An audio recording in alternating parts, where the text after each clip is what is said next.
Welcome to Urban Fantasy PH. We are creatives who live in an urban society and give readers wish fulfillment by way of our stories, which is fantasy but reflective of reality. Here, we get to talk to fellow creatives like writers, authors, artists, comic book creators, filmmakers, you name it. We create and share our art here in the Philippines as well as abroad. My name is CJ Edmonds, I'm your host, and here is today's episode. All right. Hello, and welcome back to another episode of Urban Fantasy PH. And our show is aired every Wednesday, both for Spotify as well as on the YouTube channel. So this gives you the choice and the chance to listen to us or to see us. The choice, as always, is yours. My name is CJ Edmonds, and this is the third episode of our second season. And I'm excited to introduce to you our guest for today. It's been a while since we've had someone as young and accomplished as our next guest. She is a marketing manager at Unilever Philippines and the youngest one at that, having graduated Magna Cum Laude from Salle University with an applied corporate management degree. Now, as a manager, she also has worked in different food brands and has lived in Malaysia and Singapore before coming back home here to Manila. Now, she's also a part-time facilitator at the De La Salle University on personal effectiveness, where she helps graduating students transition from college to work life. Um, how I wish that back in the day we had something like this, so that it won't be too much of a baptism by fire when we enter the workforce. But nonetheless, she is also a speaker and a member of Toastmasters. I am so glad that she is free and able to speak to us today. Let's all welcome Pat Mallari to the show. Yay! Hey, hello CJ. Thanks for having me on your show. Hello to Thank everybody you. who's listening and watching. Thank you, Pat, for being here. Welcome to Urban Fantasy PH. We feel so privileged to have you on today. When you hear your accomplishments being shared like that, what does it make you feel? Does it make you feel like I've done so much already, or I've yet to do more in my life? Listening to your introduction, it feels like wow, it has been a lot of experiences, a lot of things that have been done. Like what you said, that at such a young age. Um, but to be honest, with how the pandemic also changed my perspective of what accomplishments are, and also as I continue to evolve, coming from my Unilever days, there's really a lot more that I don't know, how Hmm. things could evolve, how life could evolve. And that just excites me, that we are given that privilege, right, and choice and opportunity, to create the life that we want, for ourselves. So, yeah, that's an interesting question. Thanks, CJ. Yeah, and when you even begin to doubt still of what you can do in your life, all you got to do is just look back and count the steps that have led you to where you are today, right? Yeah, correct, correct. Yeah, That's which one we technique all in we coaching that should we do do from the time. also. I so Look back. resonated with your book, which is entitled Di Bali. Now, it's not the phrase that we would use or hear often when we throw caution to the wind. Di Bali, bahala na. But for this time around, you've broken the word down to three parts, much like the same way that you've done for the book. Now, Di Bali stands for dapa, bangon, and lipad. Now, which allow me to translate for our international audience. Dapa means when you fall down on the ground, flat on your face, ouch. Bangon is when you rise up, and lipad is when you take flight and you soar up to the sky. So I was wondering, what made you decide to name the book that? And out of curiosity, are there still, or were there other titles for the book that you were choosing from back then? Yeah, interesting question. When the content really came in first, the intention of writing the book was to find people, find millennials, Filipino millennials at that, who hasn't really shared the story of how difficult it is. Hmm. When I wrote it back in 2017, there was so much flack about millennials. Like, we're so sensitive. We don't know what hard work is. And there were so many judgment into that generation, our generation, that what was not written out there is a bunch of um, pressure, expectations as well of who should we should be, not just with the millennial generation, but Filipino millennials. So I've written there about being a firstborn, right? About being a Mm-hmm. breadwinner. Those are realities in the Filipino context and maybe in the Asian context. But we are here to take care of families. That the reality is, even if there are things that we want to do in our lives, we can't just do it and the way we want to, because we have responsibilities. And so the intent, the other options I had was just really quarter life stories. That time also, when the that's when the word quarter life crisis came about. Mm-hmm. So I was thinking along those lines: quarter life crisis, millennial. And then one friend of mine who knows me so well, my story, was I was talking to him about the concept of the book, and he conceptualized the Bali, Dapa Bangon Lipad. And I thought it was a good storyline to how all of the chapters were summarized. And I thought that the Bali, I was trying to find an English word for it, but there's none. Yep, It there's to me, that. yeah, to me it means like it's okay. There's always next time. It's okay.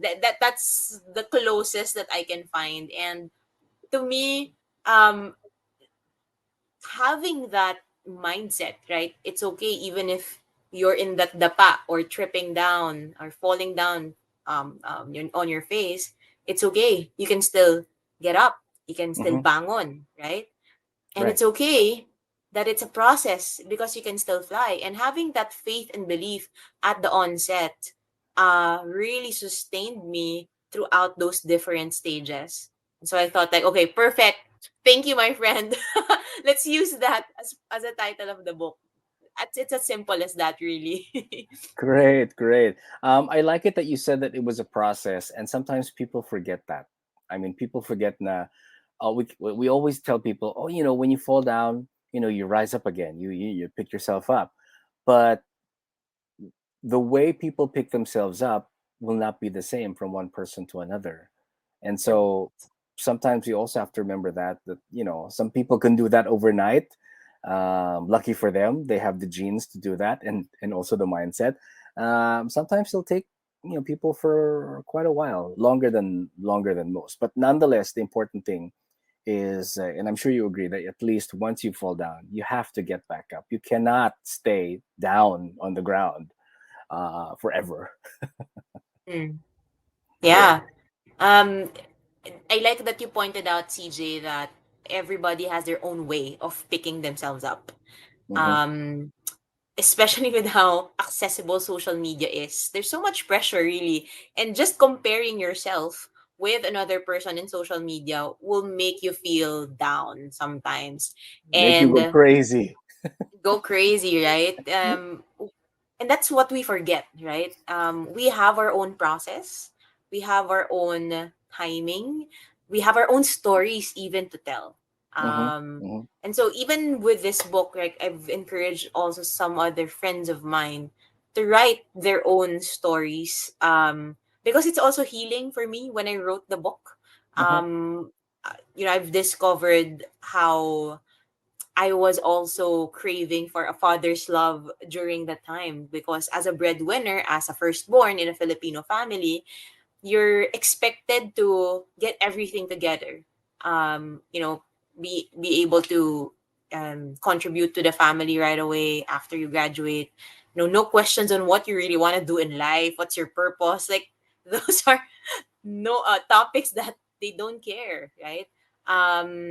But and so I realized, like, while writing that, I was comparing myself with how my father treated my sister, my younger sister, and how my dad just really let me be to decide my life, to decide whatever, because he trusted me so much. But also Hmm. realized, I also wanted that care and attention and curiosity of my father for me. Um, and that, just really by writing that book and discovering that, allowed me to reach out to my father more, to ask him more questions. Hmm. Why was it this and that, and that was the whole part of the the book that I also included. It was When it healing comes also. to, I'm sure it was, I'm sure it was. Likewise, it's also going to be healing for anyone who's read it. But when it comes to choosing titles, writing the book itself, formatting how the book should look, it's usually a balance between choice and discovery. So I was wondering, Correct. in writing the book, what was it that you deliberately chose, and what was it that you discovered along the way, which may either be about your own writing process or maybe about yourself in general? Sure. I think each chapter was really intentional. Before writing it, I already had an objective in mind. In the intro, you said I'm a marketeer, so it's very objective driven, right? What is the end in mind of this book? What's the key message? So every chapter was intentional. What was not intentional really were the emotions probably that played into it, and the lessons that I was sharing. I would say that each chapter is about a chapter and also a story of my life. Each lesson that I gained there is, now that I read it, I'm like, wow, okay, I've said that. I've said that lesson at at 27. And now I realize even that lesson also evolved. So I guess it's really more of the lesson that was I discovered while writing it. What I discovered also along the way was that how ingrained my attitude and struggle was with family. I didn't know that. Um, when we think of quarter life crisis, it's about what is it really that you want to do? Hmm. Um, and that's what led me to my profession now. I'm a coach. I'm a career coach. I'm a leadership coach. I now help um, hundreds of people to redirect their careers. And I didn't think that even that choice was heavily influenced by my parents. Hmm. And so I had to face that part because it's such a taboo, really, to kind of Right, right. um, It's talk really to your in, parents negatively, right? In that yeah, light, yeah, that and there's kind of like pressure. assert yourself to a point Yeah. wherein this is what I want and that's what you want, but we're not on the same page. So I'm sorry, Yeah. pagpipilit ko yung gusto ko, as Mm-mm. as we say. And so you said that you wrote the book back in 2017, and you are currently a coach, but are you still with Unilever? I left a few years ago. Ah, okay. So I'm doing my own business, but also I'm with another company, also coaching for them. All right. Um, I would say even this profession that I chose is a result of those discoveries while writing the book, and really just for um seeking for purpose, really. Mm-hmm. And that's what quarter life crisis is about. That was my quarter life crisis moment, that okay, what's my purpose really in life? What legacy do I want to build? What am I here for? Is it really just work and work and work and earn money and then put up things? Is it really just that, or is there really something beyond? And, Those are questions that were in my mind right. back then. And now, 6 years probably after writing that book, slowly there are answers that are being revealed. Um, so yeah, let's see. This is very nostalgic for me, actually. Well, it's okay once in a while to be, to be nostalgic. It reminds us of what we've done before, that brings us to the present. So let's dissect the book now with all its goodies, and Okay. begin Woo! with Dapa. So the tagline here is stories for this section of the book, that is stories of pain, expectations, and delayed gratifications. In short, stories where you did not prioritize yourself. I like it that you started with that first, because more often than not, the way we're taught to think of others before ourselves is rather inherent in our culture. I'm not sure which other Asian cultures will have that kind of conditioning. I'm from a Chinese family, so I know I have that. I was wondering if Indonesians have that, or Singaporeans and the like. And if we continue to do that, become a people pleaser, and put Yeah. other people's needs before our own, what danger or dangers do you see happening to someone if they continue along that path? Resentment. That is the danger. which we do not need in our life. Yes, exactly. Um, I remember, somebody telling me this, that when we resent, right, Hmm. other people, we put others first, before ourselves, and we thought that's a bad thing. It's us also giving control of our lives, to other people. Hmm. We depend our happiness based on what other people will, how they will react toward us. And it's not about being stubborn, right? And like, okay, I don't care what anybody thinks. To me, what's more important is, where ultimately do you base your happiness and contentment, whether or not people will agree with you or not. I think that's a key question that that somebody needs to ask themselves when they're struggling with people pleasing.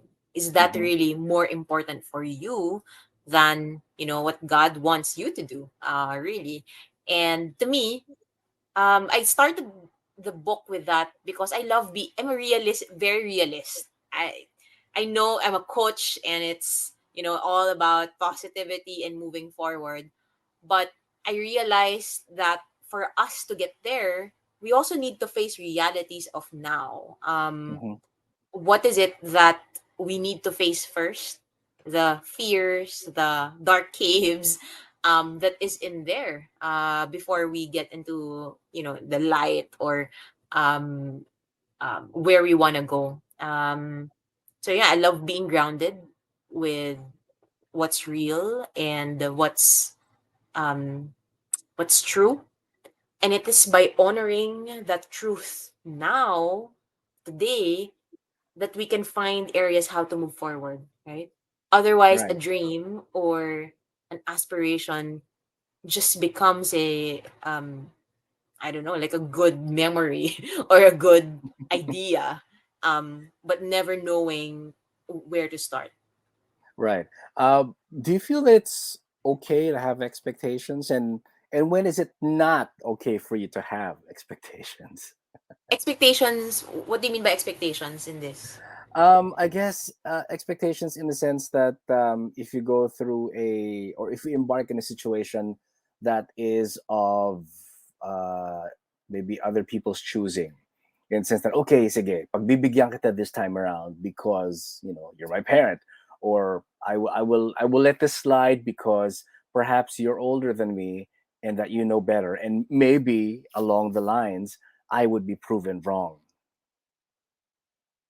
See, okay. Hmm. I think I want to approach that question with, why do you want to have expectations, right? Is it to Okay. prove the other person wrong? Is it to prove yourself that you're right? What is the intention of the expectation? For me, expectations are good if it is an agreed expectation between two parties. Especially if it's a common goal, common intention. But it Hmm. becomes bad when we think the other person should act this way, and that's where heartache starts, right? And disappointment starts. In my website now, in my coaching website, I've told many stories about our shoulds in our lives. Um, shoulds for ourselves, and even shoulds for other people. So I really, really believe that, even before thinking about, okay, should I expect towards other people, I should ask myself first, what expectations do I have of myself? Do I expect myself to be right all the time? Hence, I'm also expecting the other person to follow me because I am Hmm. right. Um, so yeah, that is really a heart check, for many It of is. us, It is. really, It is. not I just agree. millennials, but checking our expectations of ourselves, whether that's loving, right? Whether that's grounded. Yeah. Right. In the book, you gave 3 steps to let go of expectations, and I'm paraphrasing at the moment. Number Sure. one, it says that every morning you meditate and you say thanks. Number two, you remind yourself that God is the only one whose expectations you should meet. Number three, life is short. live in the now. How important is it in the morning when you wake up and you affirm your own goodness in the mirror, let's say before brushing your teeth or even before getting out of bed as your feet hit the ground prior to do anything? Because not everyone will do that or Yeah. been conditioned to do that. Yep. And what they do, especially on a Monday, is to run a list in their heads what they need to do, who I need to Yes. talk to, what I need to accomplish, what is expected for them for the day or for the week. Um, yeah, eh, is that something that we should also be looking into moving forward? Right. The morning routine, right? Mm-hmm. The morning routine is super important to me. It sets how I would show up for the rest of the day. Um, there were many versions of that. There was a season in my life I would talk to the mirror. There was a season where I had post-its in front of my mirror that I read Mm. to remind myself of. Now I'm in a season of reading God's word and Mm-hmm. journaling and pausing and processing what has happened to me yesterday and kind of imagining what will happen to me, what's my schedule like today and how I want to show up. And the reason why I do that consistently since I can't remember when, is because I want to be intentional with how I want to show up for myself, Mm-hmm. for the people that I meet, and I don't want to be reactive. Although it's hard, right? But at least, at the onset in the morning, I get to be reminded that, okay, I have a choice how to respond to things that might happen in my meetings all throughout the day.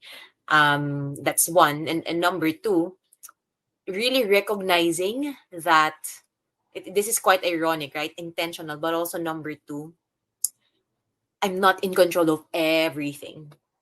And that for me is freeing. That for me is freeing. Like I have a God who is in control of everything else that maybe I felt I have not thought about and I don't need to be anxious about it anymore.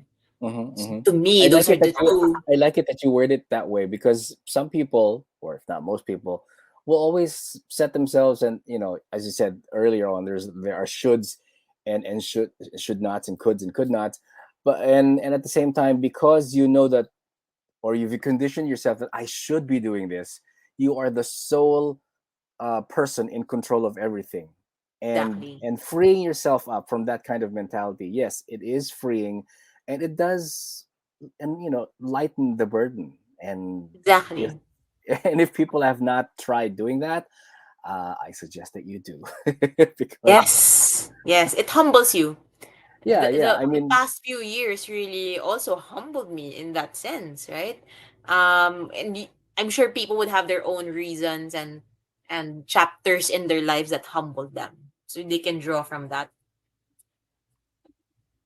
right. Other people meditate at the end of the day. I mean, it works for them, and Yeah. there is really no one approach to be thankful. But as Correct. long as you are, it sets you on the right path to receive more, or to at least be open to receive Yes. more. Also, in that first part, you talked about resilience. So, what is resilience for you, and what is the significance of being resilient? Yeah.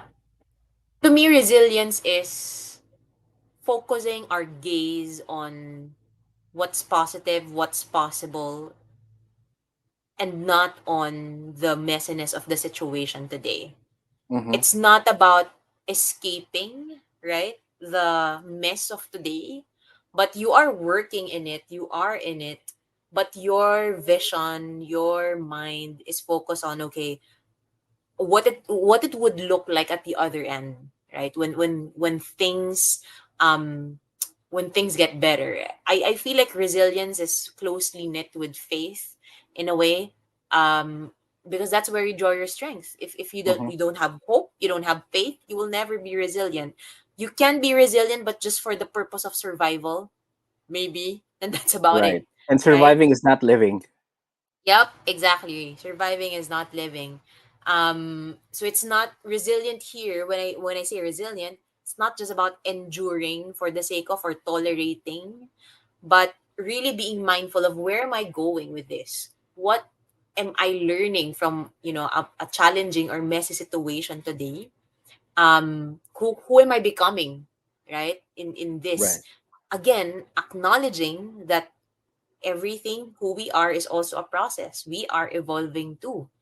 And so if you think about it, usually resilient is um connotes a very strong word, right?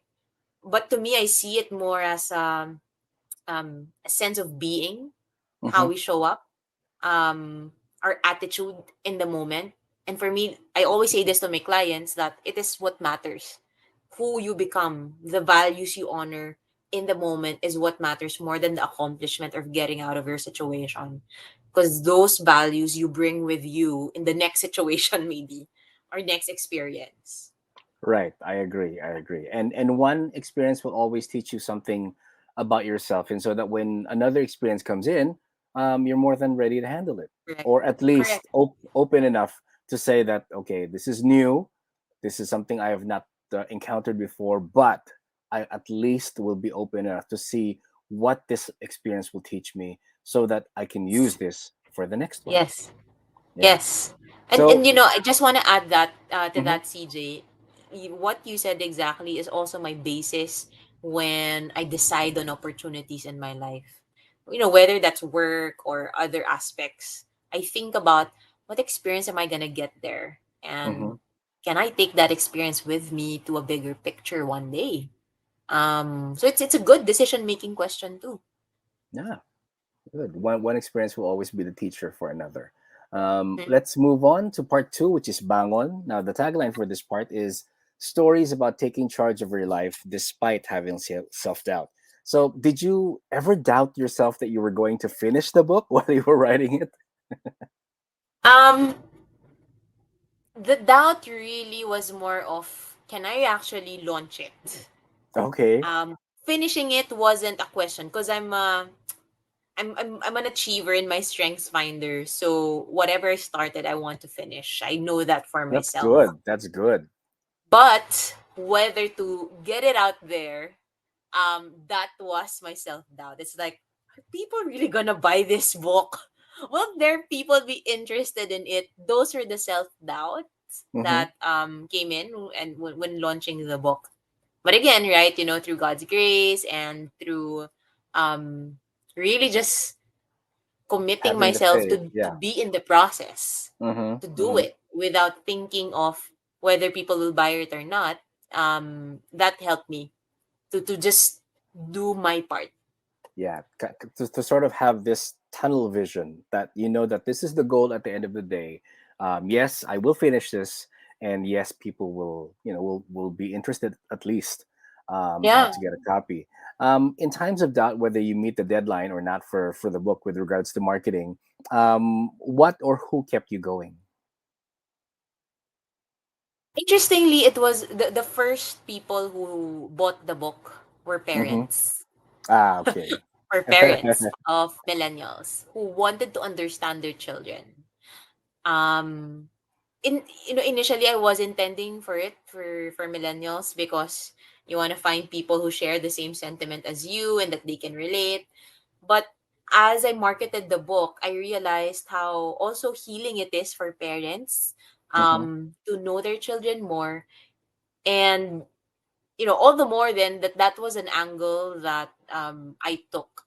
It's also healing for the family in a sense. So I think that kept me going. That it's not just about my story, but it's being able to open up the communication between a parent and a millennial child who has quarter life crisis. Because usually children, right, when they're me, for example, when I had that quarter life crisis, it was so hard for me to open that up to my parents. It's like, what will they think of me? Um, and that I should be, again, the shoulds, right? Should be like this. I should be accomplishing, this part, should figure it out. But to Hmm. talk to my parents about it, I never expected that they would understand. And so at least this book gave way for Hmm. families to open up, to communicate about these matters. Yeah, and after reading the book, I do agree with you that the book is not really just for millennials. It's really for everyone probably who feels that they've been stumped Yeah. for a time in their lives, and they're not sure how to go about proceeding from where they are to the point where they really want to get to. This book will definitely help you out. You also talked about passive income in this section and the need to have one. For those who are, not aware of the term, or it may be the first time that you've heard of this word, how would you define that, and what are the advantages of having one?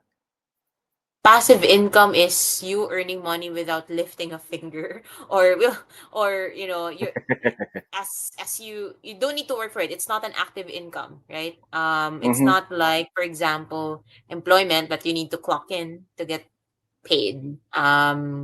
So as you do something else, money comes in. That's Mm-hmm. passive. Yeah. So like when your money earns interest in the bank, in a way, interest is still income. If you want to, Yes, correct, if you want to correct, think of it that correct, way, yeah. correct. You also said that action precedes clarity. How important is this? And for some, it may be even clarity first before proceeding action. Mm. I love. Oh my gosh! You know what? I have honestly forgotten that I wrote that. I've you know what I have a highlighter with me, and so the things I'm asking you now are actually part of the highlighted parts. I love it. I love it. I love it. Thank you, because even now that I'm coaching, I use that. So it's really in my subconscious. I'm gonna talk about that action precedes clarity because it's important. Sometimes you Mhm, don't know the 100% answer to our questions and whether it's the right decision or not. But when we take a small step, um, it becomes like what, I don't know, 5%, 10% clearer. Either it confirms or rejects our theories, right? It's like testing, experimenting, and like a hypothesis. The mhm, metaphor I would usually use in my coaching sessions would be, life is like walking on a dark mountain. You're hiking, you don't have big lights with you, there are no street lights, but all you have is a small flashlight with you, and all that you can see through that flashlight is your footsteps. You just want to mhm, make sure that you don't step on a cliff, you don't trip. But when you pan the flashlight onto the left, to the right, or in the front, you can't see anything because your flashlight is so small compared to the big darkness that is around you. And so for me, that's what action precedes clarity meant. It's taking that small step and then it becomes clearer and clearer for you. mhm. Um, as you can see, I'm very action oriented. Action oriented person. In fact, I have this word, it's called bias for action. I mean, Okay. even in business, it's true.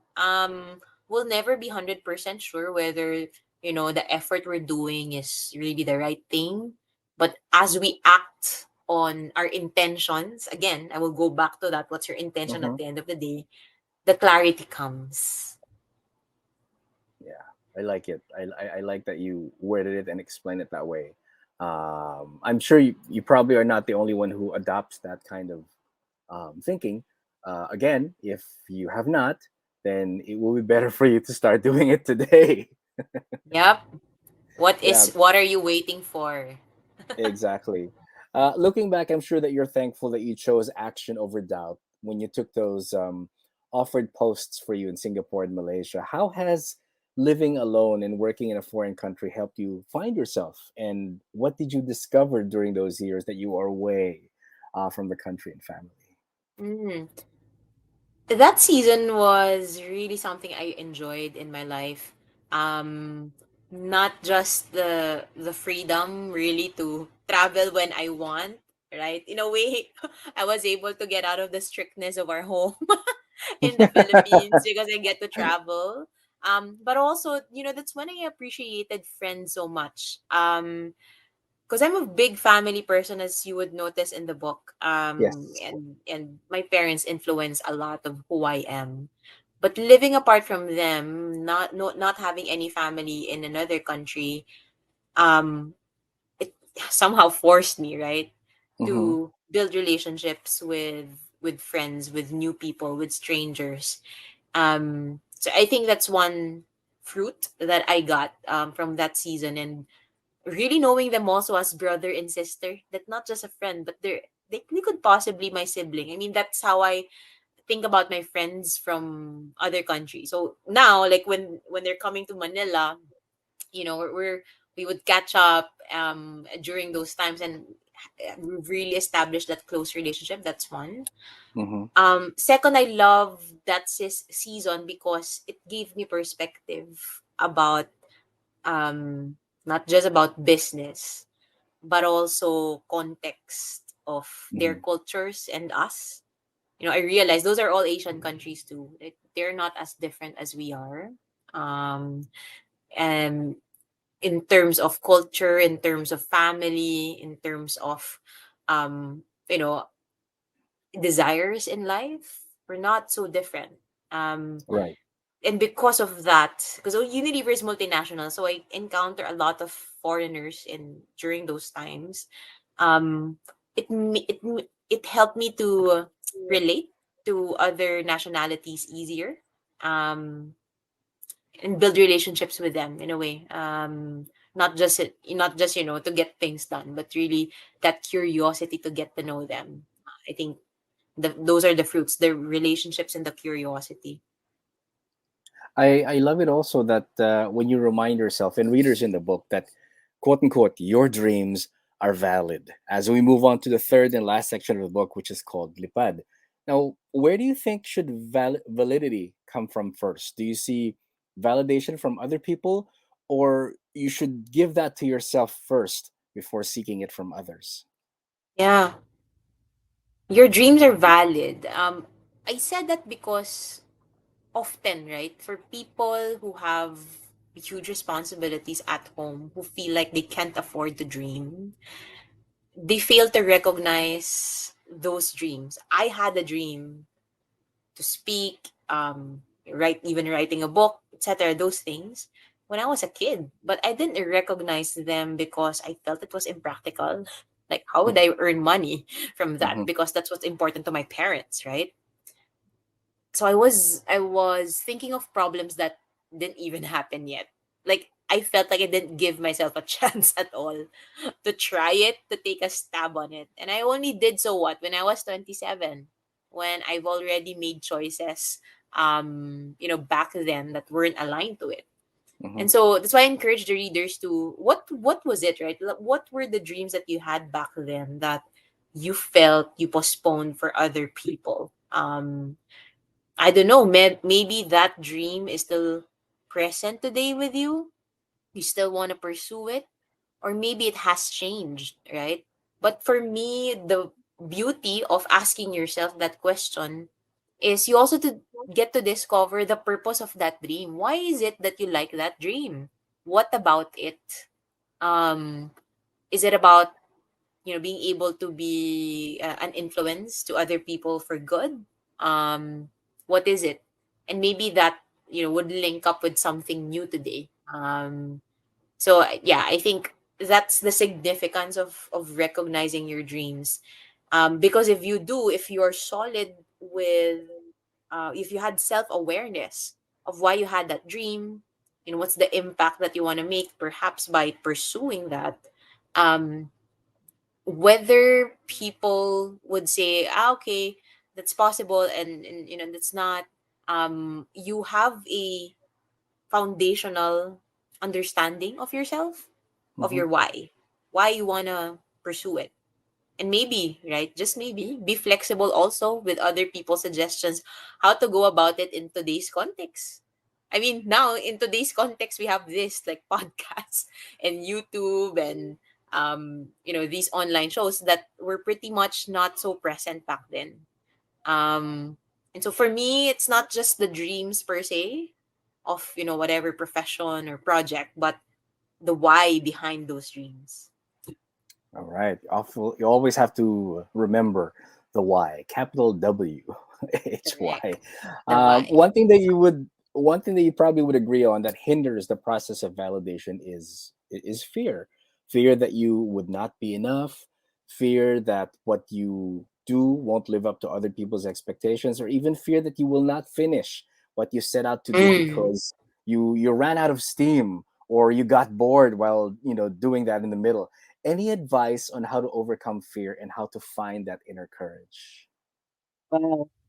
Wow. Honestly, fears, you cannot really get rid of them entirely. Mm-hmm. I wish we could. Um, I also say this to my clients that we will never have zero fear in our lives. It will always be there. But the difference is we choose to act on the fear, right? What do we do with that fear? That's the option, the agency that we have for ourselves. So I'd throw back the question, right, to that person. One, what is the choice that you're making for yourself? Is your fear serving you? Um, those are the questions that I would ask. To reflect on, how is your fear serving you? Maybe it's protecting you, right? But towards what, right? That's number one. Um, Again, number two, I'll go back to that humility part, CJ. Mm-hmm. Having humility gets you out of being in the spotlight and recognizing that I have only a small part in this. To me, in my lens, it's super big and overwhelming. But in the grander scheme of things, I'm not in control of that, right? I'm not the bida. I'm not the Yeah. front runner in this show, right? Mm-hmm. And Mm-hmm. Right. so to me, that dispels the fear as well for me, because knowing that whatever I have in front of me, what I want to do, it can evolve, it can change, and I can even be redirected, and it's okay. So in a way, I'm trusting that process. I'm trusting that if I feel that fear today, maybe I'm meant to feel it because it's teaching me something to trust, maybe to try, to experiment, right? The third, and I guess this is more practical, it's embracing a mindset of experimentation. Um, Try it out, just that, right? That try it out and see for yourself again, because action precedes clarity. Mm-hmm. Agree. And we go back to that one. One passage that you said about courage, that I had to highlight, was courage is a gift, because courage is only given to those who are ready to receive it. I love that. What made you say that in the book? It's a choice. It's a Okay. choice that we make. Mm-hmm. Um, Mm-hmm. Questioning yourself whether my fear is serving me and what choice am I making as a result of answering that question. Courage still is a choice. Um, and it's true, right? Not just in career, but in all aspects of our lives. The thought that we have a choice and agency is empowering itself. And that, whether we make the right choice or not, know that God is in control of Mm-hmm. everything else, and He Right. will take care of us. That's also a choice for me to trust, right? Right. And if your fear comes from, let's say, the making of that choice, then that is another process entirely. Yes. Because yeah, Yes. because some people's fear can stem from that. It's like there's so many choices, but do I really have to choose now? Is there really a timestamp on when I should get it done? Pwede bang bukas na lang? Pwede. Those things. Pwede. Yeah, Yeah, that's yeah, right. Yung having analysis paralysis because there's so many choices that you need to make. Um, yeah, again, babalik ako doon sa experimentation. Just try one, then yeah. see. Right, because if you don't try, you won't like it, right? You won't know if you will like it, and you won't know if you won't. I guess the best analogy for that is, food. Nah? Mm, Some people like laing, some people don't. correct. But if you're going to judge the taste of that food or that dish just for the way that it looks, you will always be wondering, ano kaya lasa nito? And try it Tama. out. Tama. Because Yes, you, correct. you you might like it, and if you don't, then at least you know Yeah. you've given it a shot, ma. Yeah. So That's that's an attitude that I wished I had when I was younger. It felt like I again, wish that we all had that when we were younger. exactly. Exactly. But I realize as I journey through this book, switching careers and all, it's actually a privilege that we have a choice. I mean, let's be honest, not everyone has a choice or feels like they have a choice. Right, Um, right. I think that's worth recognizing. And Mm-hmm, um, for especially for younger people who are thinking about what to do in life, mm-hmm. experimenting opens up different options along the way as you grow old, right? I mean, True. it doesn't mean that we cannot try anymore. We can also try at at our age. Right, right. And you said that that we all have a choice, and the other challenge there is if you come across people who feel that they do not have a choice, that whatever life gives them, it's just that. I'm not going to be choosing any other thing because that's what I've been saddled with. And I do hope that people out there listening will come to realize that we do have choices, and it's also up to us to see that there are choices out there. And if you, I don't know, put blinders on, like a horse would, that you can't look to the left or to the right, and that's all you see, whatever is in front of you, then you know that you're missing out. Correct. Can I add to that, CJ? Sure. Again, because I'm a realist and action orientation is important to me. Aside from that courage to choose, it has to be balanced with recognizing what are the trade-offs of my choice, what are the consequences of my choice, Mm-hmm. right?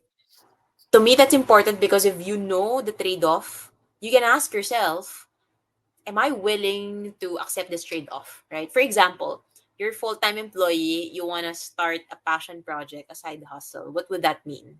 Less time for you, less time for your boyfriend, girlfriend, or for your family, or probably less time to exercise, less time to rest. So that's an example of a trade-off. And again, ask yourself, am I willing to trade that off? Mm-hmm. Because reality is life will get in the way, and whether you take it or not, you need to recognize that it takes work. You Yeah, Once you've made that choice, it's not like okay, it's done, it's gonna be okay now. You need to recognize that there's also work that needs to be done there. I agree. I agree. And hopefully for everyone out there in your quest to find your own courage, dear listener and dear viewer, you find yourself. And this is also the reason why you do this, why you got into coaching, why you love sharing and imparting wisdom that you've acquired through the years, and other people who are willing to listen. And for those out there who are still on the search, nobody can answer that question for you. I mean, you have to find the answers yourself, be it with, but at least with family and friends and divine guidance, you know that you are not alone in the journey to finding that. Exactly. Yeah. And Exactly. and for those who are on their journey to doing that, reading this book will hopefully help you get one step further to that goal, or at least ignite the spark for you to embark on that journey. Oh, thank you, CJ.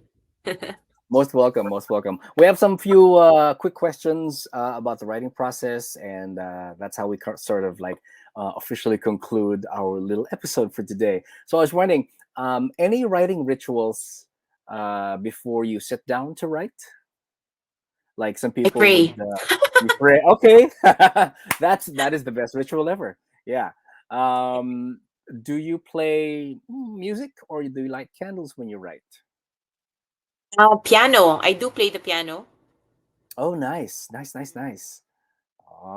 Ah, is there a preferred writing time for you, day or night? It's night to me. Mm, okay, no distractions. No distractions, and also that's the time when I kind of processed all of the ideas that I had in my mind Hmm. and settling it down in the evening. Okay. What is next for Coach Pat? What's next for me? It's coaching. It's helping people. be in action mode Hmm. once they've discovered that purpose and found that courage in themselves to take one step forward in their lives.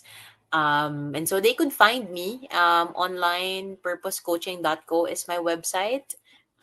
So they can reach out to me there as well. And they will discover how different coaching is also, CJ, that it's not me, giving wisdom or advice like here, but they'll discover that there's a lot of questions, more questions that they will ask themselves, more Hmm. Hmm. reflections. Um, and hopefully, I'm here to encourage them to experiment. That's what coaching is. Right. Because I guess when people hear the word coach, they probably would feel like, okay, whatever the coach says, that's what I'm gonna do. But not that's not the whole picture. The coach is not there to dictate what you're supposed to do. I guess you're also there to enlighten them and tell them that these are the choices that are available to you. Which one Exactly. are you going to act on? Exactly. Yeah. Would there be probably another book in the making for I this was one? also being asked of that recently, but maybe in another life aspect. This one is Okay. about career, right? More of that. Yes. Maybe another life aspect, which is a surprise. Okay. We will just be waiting on bated breath. What the next book is going Yep. to be. Once again, for those who want to follow and engage you on social media, they can find you at the URL again. Can you please just say it once more? Sure, I'm on Instagram, Pat_Mallari, but Hmm. also Purpose Coaching PH. We're around. So There you go. please do say hi and ask. And also my website is purposecoaching.co if you want to see the programs there. It's there. Okay, got it, got it. Thank you so much, Coach Pat, for coming onto the show today. You are definitely doing the Lord's work by helping and motivating people with your book and with your work. I wish you good fortune, good tidings, and more opportunities to touch and help people in their respective journey to finding themselves. Thank you so much, CJ. May your podcast, your show be also a blessing to many people. Thank you. Thank you. Thank you. I appreciate that. That is a wrap for today, everybody. And thank you for joining us today on this episode. Till the next one, keep creating, keep believing, and we will keep reading. That was another episode of Urban Fantasy PH. Join us next time as we feature another creative soul who wants their art to be seen, heard, and shared. If you have your own work to share, just email us at urbanfantasyph@gmail.com. Till the next episode, this is independent author, singer-songwriter, radio personality, voice actor, and fellow creative CJ Edmonds, reminding you to always listen to your heart, create with your mind, and share with your soul. Goodbye, everybody. Namaste. Blessed be.